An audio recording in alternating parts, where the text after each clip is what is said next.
అందరికీ నమస్కారం. పోషకాహార విలువల గురించి, ధాన్యముల గురించి తెలుసుకుంటున్న పరంపరలో చిరుధాన్యాల గురించి తెలుసుకుంటూ ఉన్నాము. వాటిలో ఈరోజు సామలు లేక సామబియ్యం అనేటువంటి చిరుధాన్యం గురించి సవివరంగా తెలుసుకోవటానికి ప్రయత్నం చేద్దాం. ఈ సామలు లేక సామబియ్యాన్ని ఇంగ్లీష్లో లిటిల్ మిల్లెట్ అంటారు. అంటే అన్ని చిరుధాన్యాల్లోకి కూడా చాలా చిన్న గింజలు కలిగినటువంటి ధాన్యం అవటం వలన దీనికి లిటిల్ మిల్లెట్ అనే పేరు వచ్చింది. అలాగే ఆఫ్రికన్ మిల్లెట్ అని కూడా అంటారు. ఈ ఆఫ్రికన్ మిల్లెట్ అనేటంటే ఆల్మోస్ట్ ఈ చిరుధాన్యాలన్నీ కూడా పొయేసియే కుటుంబానికి చెందిన గడ్డి రూపంలో పెరిగేటువంటి మొక్కలు కనుక ఈ ఆఫ్రికా దేశంలో మీరు ఎటు చూసినా ఈ గడ్డి, ఈ చిరుధాన్యాలకు సంబంధించినటువంటి పంటలు విపరీతంగా పెరుగుతూ ఉంటాయి. కనుక వర్షాభావాన్ని కూడా తట్టుకొని పెరిగేటువంటి పంటలు అవటం వలన ఆఫ్రికాలో మీకు అన్ని ప్రదేశాల్లో ఈ పంట కనిపిస్తూ ఉంటుంది. కనుక ఆ రోజుల్లో దీన్ని ఆఫ్రికన్ మిల్లెట్ అనేటువంటి పేరుతో కూడా పిలిచారు. ఈ ధాన్యం సామబియ్యం క్రీమ్ కలర్లో అంటే చాలా లైట్గా ఉండే పసుపు రంగులో ఉంటూ రుచి తీయగా ఉంటాయి. అందువలన సహజంగా ఎక్కువ మంది ఈ మిల్లెట్స్ అన్నిట్లోకి సామబియ్యం అంటే ఇష్టపడుతూ ఉంటారు. ఇవి ప్రపంచంలో ఈస్ట్ ఏషియా దేశాల్లో, చైనాలో, ఇండియాలో, పాకిస్తాన్లో, మలేషియాలో, బర్మాలో ఇంకా ఇతర దేశాల్లో కూడా ఈ పంట పండుతూ ఉంది. మన దేశంలో చూస్తే ఆంధ్రప్రదేశ్లో, ఉత్తరప్రదేశ్లో, తమిళనాడు, ఒరిస్సా, హర్యానా, రాజస్థాన్, తెలంగాణ, కర్ణాటక ఈ రాష్ట్రాల్లో ఈ మధ్యకాలంలో ఈ పంటని బాగా ఎక్కువగా పండిస్తూ ఉన్నారు. మరి చరిత్రని మనం గమనించినట్లయితే చరిత్ర చెప్తున్న సత్యం ఏంటంటే ఇటు సౌత్ ఇండియా, దక్షిణ భారతదేశంలో కానీ మధ్య భారతదేశంలో కానీ ఈ గ్రీన్ రివల్యూషన్ తద్వారా వచ్చినటువంటి బియ్యము, గోధుమలు రానంత వరకు కూడా ప్రజలు కేవలం ఈ చిరుధాన్యాల మీదనే ఆధారపడి వారి పోషణని సవ్యంగా ఉంచుకోవటం జరిగింది అనేటువంటిది చరిత్ర చెప్పిన సత్యం. ఈ గ్రీన్ రివల్యూషన్ వచ్చిన తర్వాతనే మనం వరి, గోధుమలకి అలవాటు పడి క్రమేణా చిరుధాన్యాలని ఆల్మోస్ట్ మర్చిపోయటం జరిగింది. కానీ మరల చిరుధాన్యాలు రివైవ్ అవుతున్నాయి. అలాగే ఇంకొక 2-3 సంవత్సరాలు వెళ్ళేటప్పటికీ సగం జనాభా చిరుధాన్యాలు తినటానికే మొగ్గు చూపుతారు అనేది శాస్త్రజ్ఞుల యొక్క అంచనా. అలాగే ఈ సామబియ్యం మంచి పోషక విలువలు కలిగినటువంటివి, 2 ఈజీగా తేలికగా జీర్ణమయ్యేటువంటివి మరియు ఎటువంటి ఎలర్జీలు కూడా రాకుండా శరీరాన్ని కాపాడేటువంటి లక్షణం కలిగినటువంటి బియ్యం. తర్వాత ముఖ్యమైనటువంటి విషయం ఏంటంటే ఈ బియ్యము యొక్క లేదా సామ బియ్యం యొక్క పోషక విలువల గురించి తెలుసుకుందాం. ఒక 100 గ్రాములు సామబియ్యం కనుక మనం తీసుకున్నట్లయితే సుమారుగా 286 క్యాలరీల శక్తి వస్తుంది. అలాగే పిండి పదార్థాలు 57 గ్రాములు ఉంటాయి. మాంసకృతులు లేదా ప్రోటీన్లు 8 గ్రాముల వరకు ఉంటాయి. ఫ్యాట్స్ లేదా కొవ్వు పదార్థాలు 5 గ్రాములు ఉంటాయి. ఫైబర్ లేక పీచు పదార్థం 10 గ్రాములు ఉంటుంది. మరి మినరల్స్ అంటే ఖనిజ లవణాలు తీసుకున్నట్టయితే 1.5 గ్రాములు ఉంటాయి మొత్తం. ఆ 1.5 గ్రాముల్లో ముఖ్యంగా ఐరన్ ఇనుప ధాతువు 9.3 మిల్లీగ్రాములు చాలా ఎక్కువగా లభ్యమవుతుంది. సోడియం 5 మిల్లీగ్రాముల వరకు ఉంటుంది. కాల్షియం 17 మిల్లీగ్రాముల వరకు ఉంటుంది. మెగ్నీషియం అత్యధికంగా 106 మిల్లీగ్రాముల వరకు ఉంటుంది. అలాగే జింక్ 2.2 మిల్లీగ్రాములు ఉంటుంది.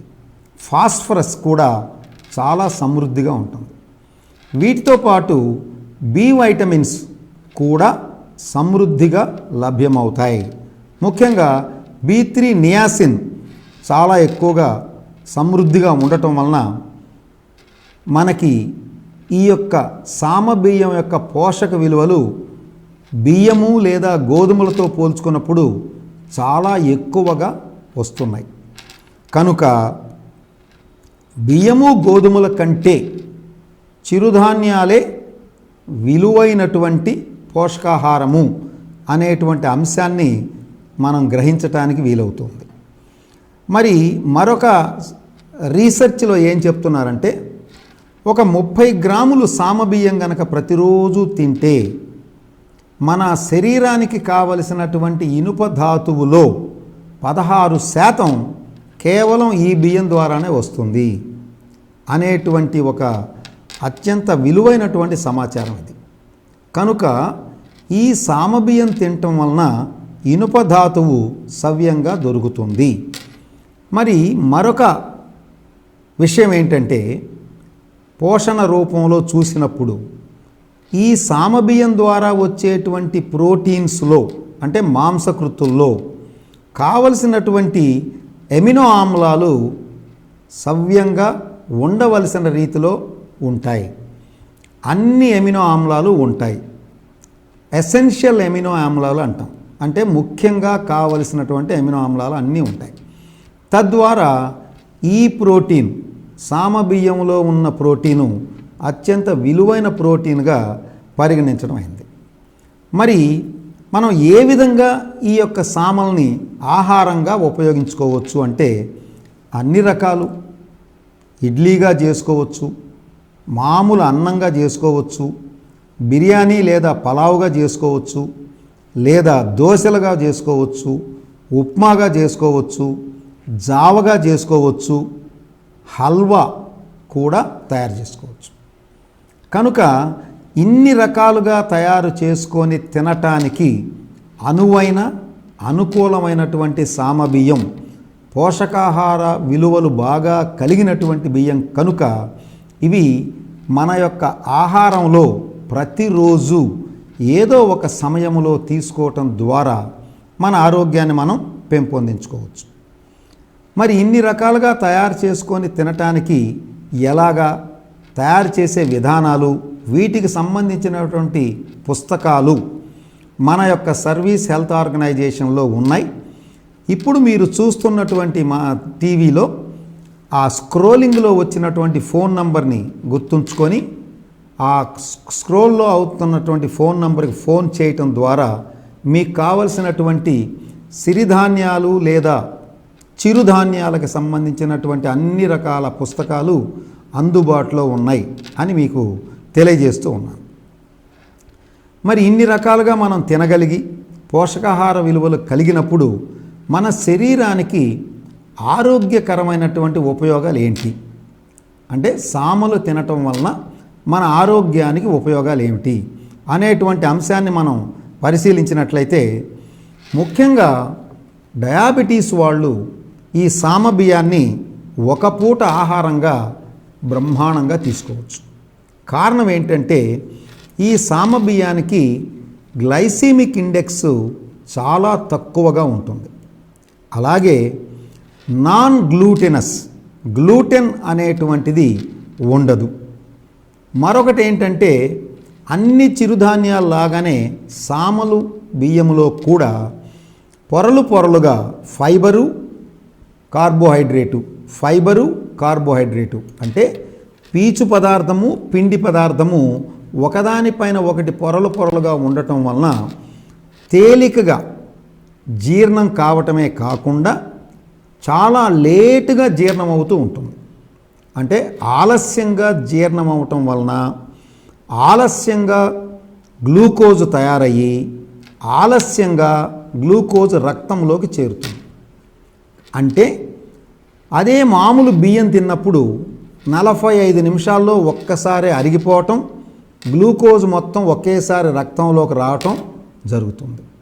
అట్లాంటిది గ్లూకోజ్ స్పైక్స్ అంటారు. కనుక అలా ఒకేసారి రాకుండా విడతలుగా గ్లూకోజు రక్తంలోకి రావటం వలన డయాబెటీస్ ఉన్నటువంటి రోగులకి ఇది అనుకూలమైనటువంటి ఆహారము అని చెప్తున్నారు.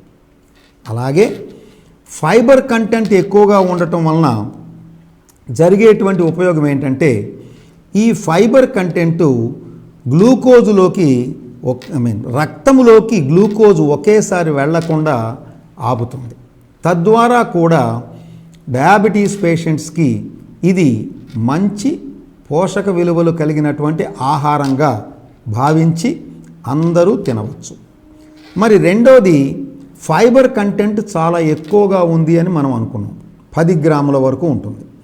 ఈ ఫైబర్ కంటెంట్ ఎక్కువ ఉండటం వలన అతి ముఖ్యమైనటువంటి ఉపయోగం ఏంటంటే మలబద్ధకము ఏర్పడకుండా ఉంటుంది.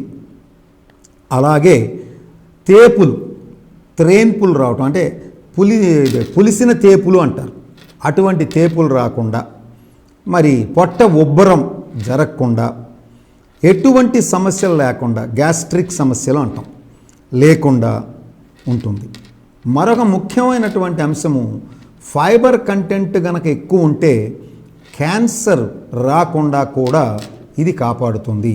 ముఖ్యంగా కోలాన్ క్యాన్సర్, అంటే పెద్ద పేగు చివరి భాగంలో ఉన్న కోలాన్కి క్యాన్సర్ రాకుండా సామబియ్యం తినటం ద్వారా చెక్ పెట్టవచ్చు అనేటువంటిది కూడా శాస్త్రజ్ఞులు తెలుసుకున్నటువంటి ఒక అంశం. దీంట్లో మరొక ముఖ్యమైన అంశం ఏంటంటే యాంటీ ఆక్సిడెంట్స్ కూడా ఎక్కువగా ఉంటాయి.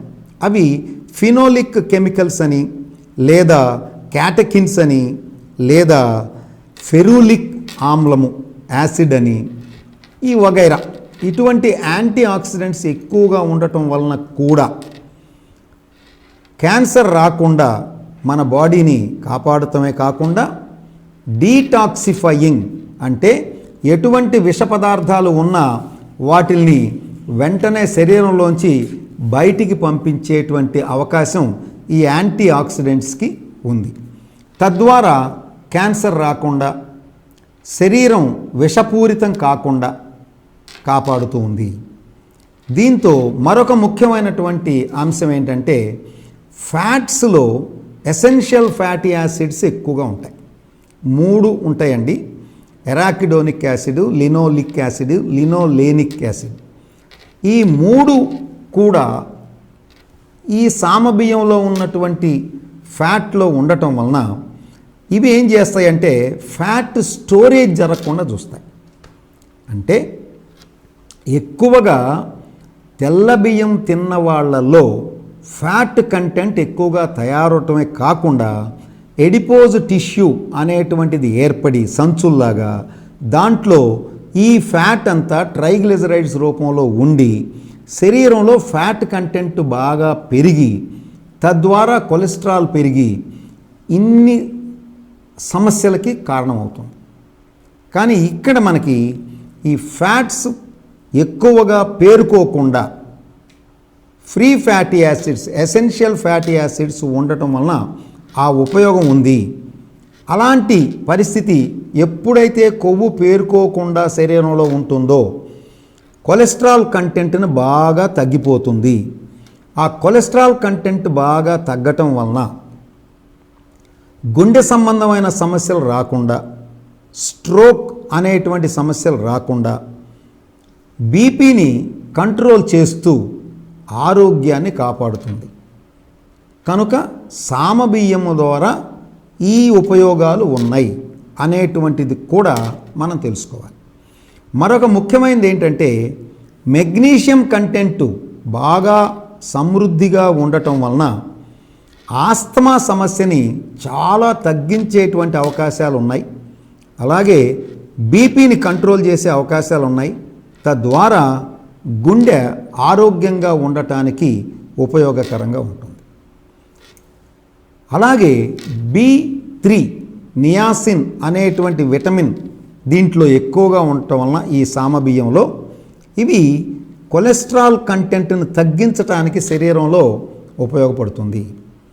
మరొక ముఖ్యమైనది హై ఫైబర్ కంటెంట్ ఉండటం వలన కూడా కొలెస్ట్రాల్ కంటెంట్ని తగ్గిస్తూనే కాకుండా ముఖ్యంగా HDL కొలెస్ట్రాల్ అనేది బాగా తగ్గించి గుండె సమస్యలు రాకుండా ఉపయోగపడుతుంది. మనం తెలుసుకున్నది కొలెస్ట్రాల్లో HDL కొలెస్ట్రాల్ అని, LDL కొలెస్ట్రాల్ అని, VLDL కొలెస్ట్రాల్ అని, కైలోమైక్రాన్స్ అని ఇన్ని రకాలు ఉంటాయండి. వీటిల్లో HDL కొలెస్ట్రాల్ కనుక పెరిగితే గుండెకి ప్రమాదం. ఇప్పుడు ఇక్కడున్న ఫైబర్ కంటెంటు అది తగ్గించటం వలన ఖచ్చితంగా గుండె క్షేమంగా ఉంటుంది అనేటువంటిది కూడా మన శాస్త్రజ్ఞులు తెలుసుకున్న అంశం. మరొక ఉపయోగం, చాలామంది ఈ మధ్య మీరు గమనిస్తే మైగ్రెయిన్, పార్శ్వపు నొప్పి, తలనొప్పితో బాధపడుతూ ఉన్నారు. ఈ పార్శ్వపు తలనొప్పికి మన వైద్య నిపుణులు చెప్పేది కారణం ఏంటంటే మెదడులో రక్త సరఫరా అంతరాయాలు కలిగినప్పుడు, సవ్యంగా లేనప్పుడే పార్శ్వపు నొప్పి వస్తుంది అనేటువంటి చెప్తున్నారు.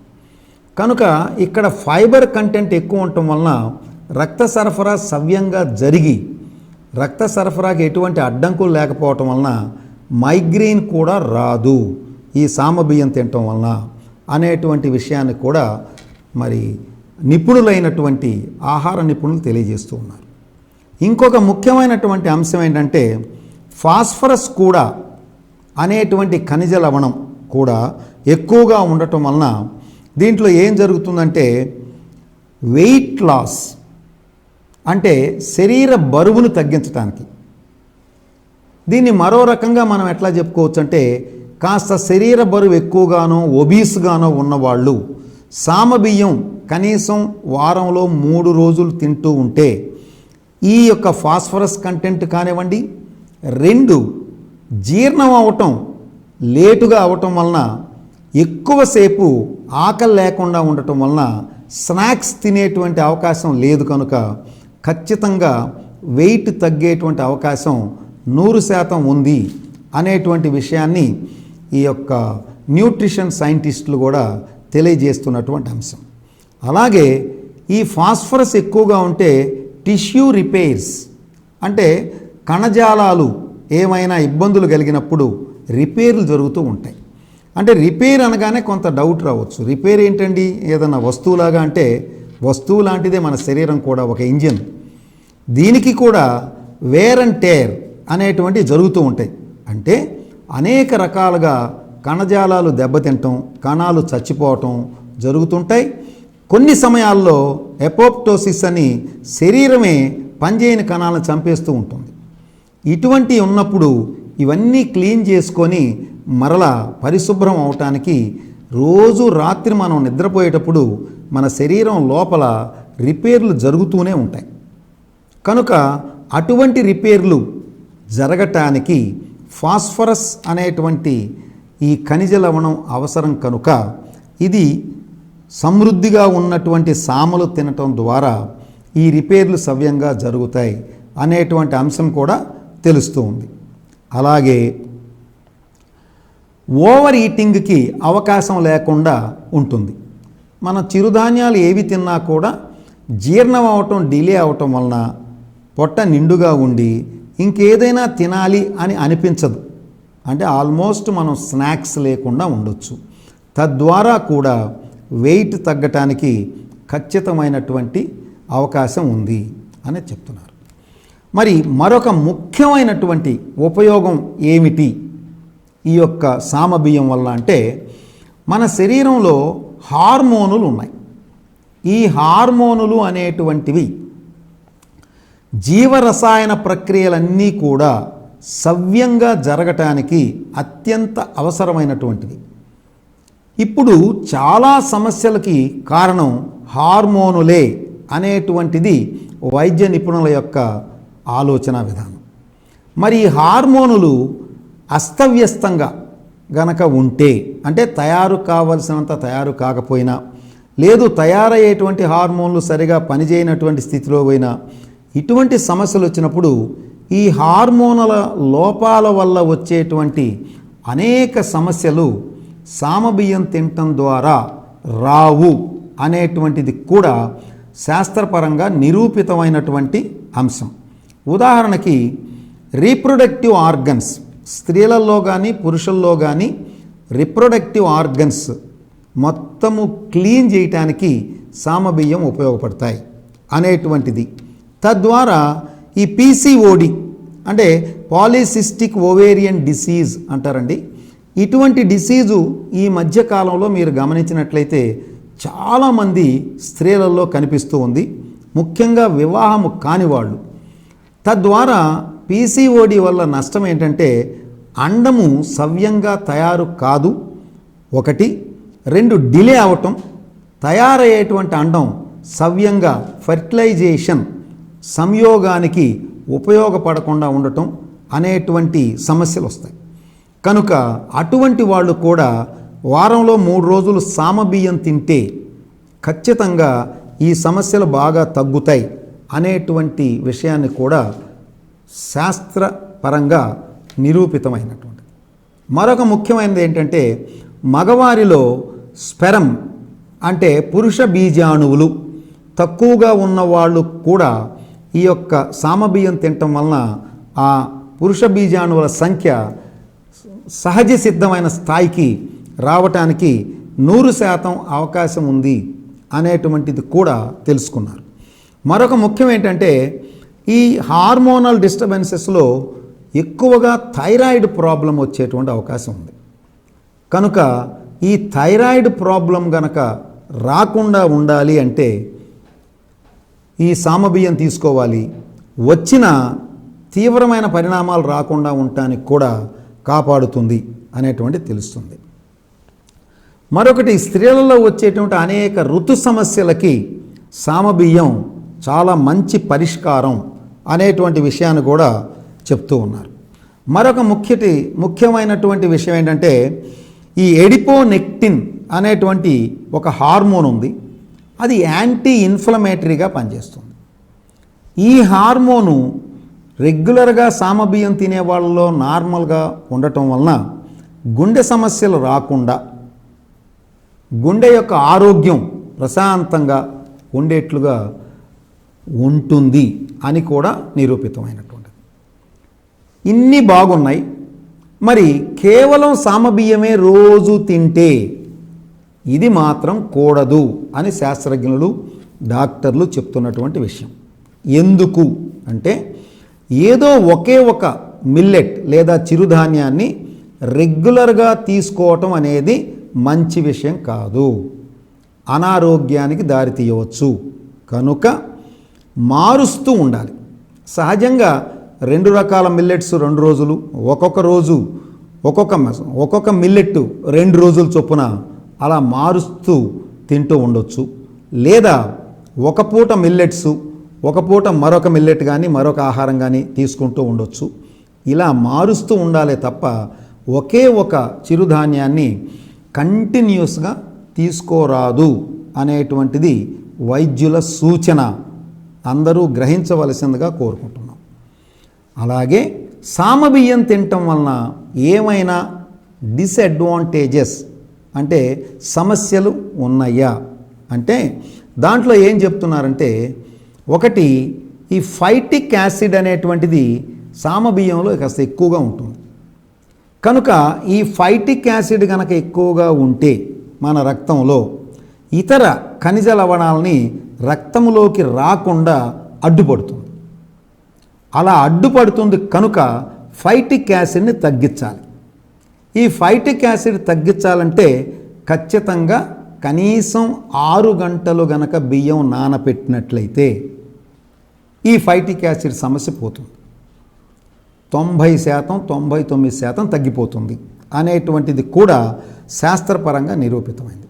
అలాగే గాయిట్రోజెనిక్ ఫీనాల్స్ ఆర్ పాలీఫీనాల్స్ అనేటువంటి కొన్ని రసాయనాలు కూడా, గాయిట్రోజెనిక్ అంటే థైరాయిడ్ ప్రాబ్లం వచ్చేందుకు అవకాశం ఉన్నటువంటి అని అర్థం.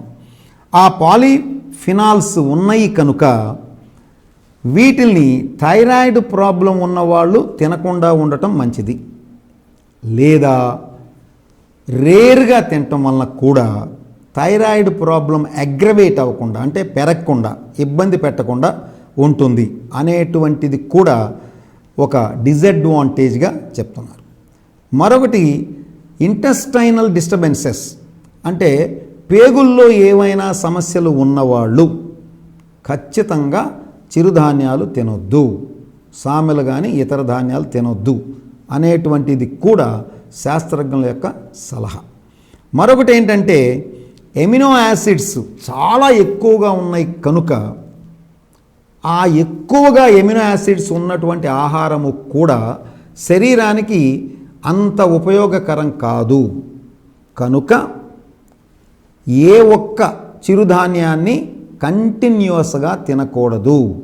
అలా తింటే లాభాల కంటే ఉపయోగాల కంటే నష్టాలు ఎక్కువగా ఉంటాయి అనేటువంటి అంశాన్ని శాస్త్రజ్ఞులు కనుక్కున్నారు. కనుక వైద్య నిపుణుల సూచన ప్రతిరోజు ఒక పూటకి చిరుధాన్యం, ఒక పూట ఇతర ధాన్యం, అలా మీరు ప్లాన్ చేసుకొని చక్కగా తినితే, లేదా ఒక డైటీషియన్ ద్వారా తెలుసుకొని చక్కగా తీసుకుంటూ ఉంటే ఖచ్చితంగా వీటి యొక్క పోషక విలువలు మన శరీరానికి ఉపయోగపడి మన శరీరం ఆరోగ్యంగా, తద్వారా మనమందరం ఆనందంగా ఉండటానికి పనికొస్తుంది.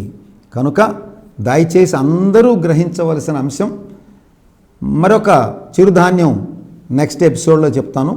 ఈ 5 చిరుధాన్యాలు అన్నీ మీరు సవ్యంగా విని దానిలో ఉన్నటువంటి ముఖ్యమైన అంశాలని పరిగణనలోకి తీసుకొని క్రమేపీ ఈ బియ్యము, గోధుమల నుంచి క్రమేపీ చిరుధాన్యాల వైపు వచ్చి తద్వారా ఆరోగ్యాన్ని, ఆనందాన్ని పొందుతూ ఆరోగ్య ఆంధ్రప్రదేశ్గా నిర్మాణం చేయటానికి మన వంతు కృషి మనం చేద్దాం. తద్వారా ప్రజలందరూ సహకరిస్తారని భావిస్తూ, గ్రహిస్తారని, తెలుసుకుంటారని, మార్పులో తీసుకొస్తారని కోరుకుంటూ అందరికీ నమస్కారం.